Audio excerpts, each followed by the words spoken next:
to help change the world. Now, the Casey reading suggests that we're all not going to have to be president of the United States to change the world. We're not going to have to set up an online micro-lending organization. Instead, many people have a mission to help change the world, and it's right where they're at. One woman was told that her mission was to comfort those who were heavy-hearted. That was her life mission, comfort those who were heavy-hearted. Another person was told to become a light to those in need. So a mission is simply the way the creative forces are going to use us. Now, I mentioned earlier that the study group material is really about how we can be used by the creative forces. In 1931, a group of Casey's friends rallied around him. The reason for the meeting had been that Casey had lost the hospital, the building up on the hill. He was depressed to the depths of his soul. Many of his friends wanted to know, what are we going to do with this guy? And they got a reading. And some of the people at the group wanted to know, how can we become more psychic? That was the one focus for some of the folks there. And the reading suggested that the goal was to become more spiritual. And as people became more spiritual, they could be used by the creative forces, number one. But number two is kind of like an aside, they would become more psychic. That psychic ability is helped to be promoted by spiritual growth. So in 1942, they worked for the next 11 years. In 1942, they published A Search for God, Book 1, which was really 12 lessons in personal spirituality, which is right here. The first lesson being cooperation. How can we cooperate with God?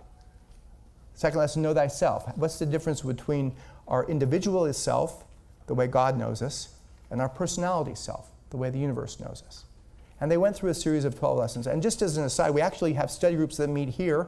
If you're interested, we have a Monday study group that meets at 4 o'clock up in the Copeland Dining Room. And if you're watching away from here, you can find out where our local study group is at edgarcasey.org/study groups.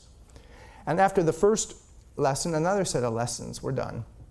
And in many respects, the second set are really a higher octave of the first set. I mentioned one of the most important things I ever did was get involved in a study group. A funny story about my study group. My study group, most of the people in the group were 15 or 20 years older than I was. I got involved when I was still in high school. And I always felt like I was catching up with this group because they were older and seemed more wiser than me.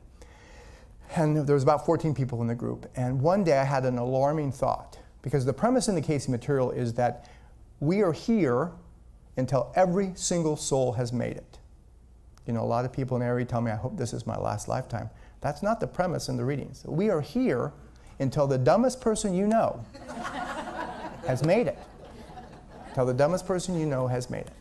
So I was in this study group, and David was one of the men in the group, and I was sitting there and talking to my group, and I said, you know, I just had a horrifying thought. I've been thinking about this for the last few days. What if everybody in the whole wide world has already made it, except for me? And you guys are all doing this for my benefit. And David stood up and closed his book. He said, okay, guys, he finally got it. We can go home now. But I think the question I asked was somewhat insightful, in that everything that happens to us, in part, is for our own growth and development. So let me just show you one thing about the Search for God material. Every chapter has an affirmation. And lots of people involved in Search for God don't know this, but the affirmation is an encapsulation of the vibration of that level of consciousness. Let me say that again. The affirmation is an encapsulation of the vibration of that level of consciousness. So this is the vibration and consciousness for cooperation. So what I'd like you to do is just kind of fill the room around you. We're not going to do anything or go anywhere. Just feel the energy around you.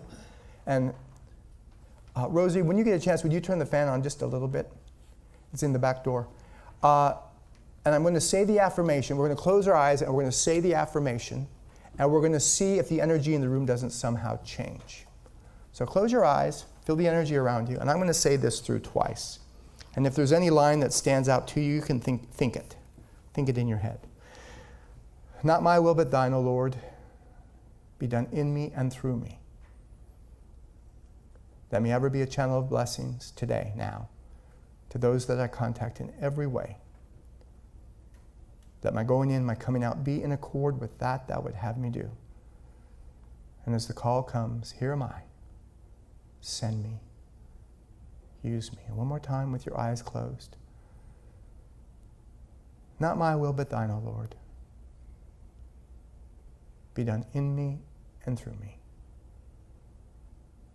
Let me ever be a channel of blessings today, now, to those that I contact in every way. That my going in, my coming out be in accord with that thou would have me do. And as the call comes, here am I. Send me. Use me. And you can open your eyes.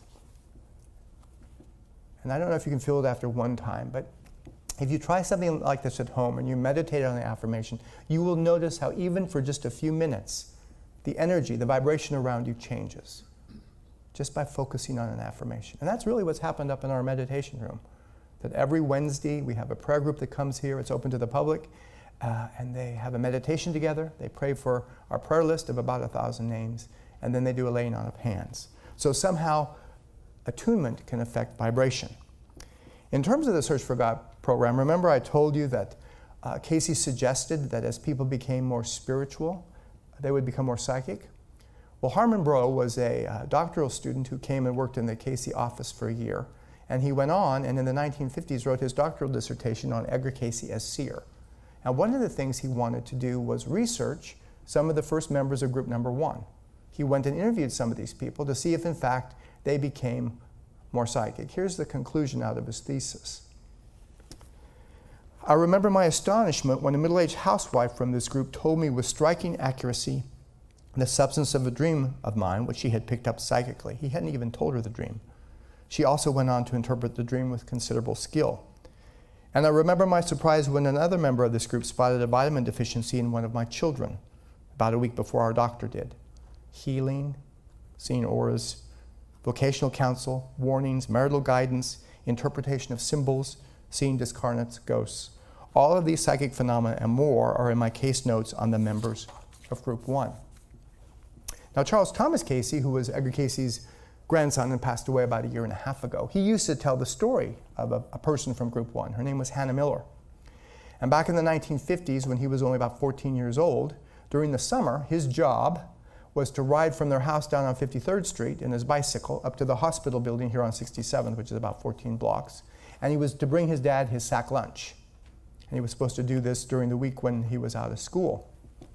And he loved seeing his dad, but what he didn't like seeing was Hannah Miller, because Hannah Miller was a robust, large woman who really enjoyed grabbing a hold of this 14-year-old boy and giving him a bear hug and a kiss on the cheek, which was horrible to a 14-year-old boy.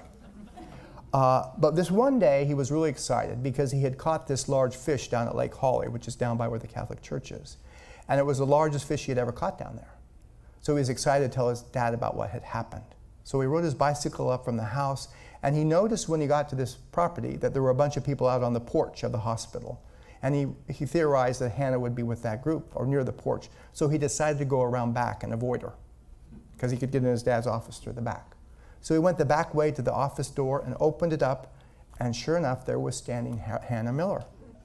And he says she grabbed him and embraced him and put her lips down to give him a kiss, and instead she whispered in his ear, "That was some fish you caught today, wasn't it?" He said it blew his socks off. That the things his father had said about working with the Search for God material and becoming more psychic were actually true. Her words knocked my socks off, he said. So Edgar Casey suggests that in terms of our own personal soul growth, there are really only 3 tools. And this is all through the Edgar Casey information on the stag group readings,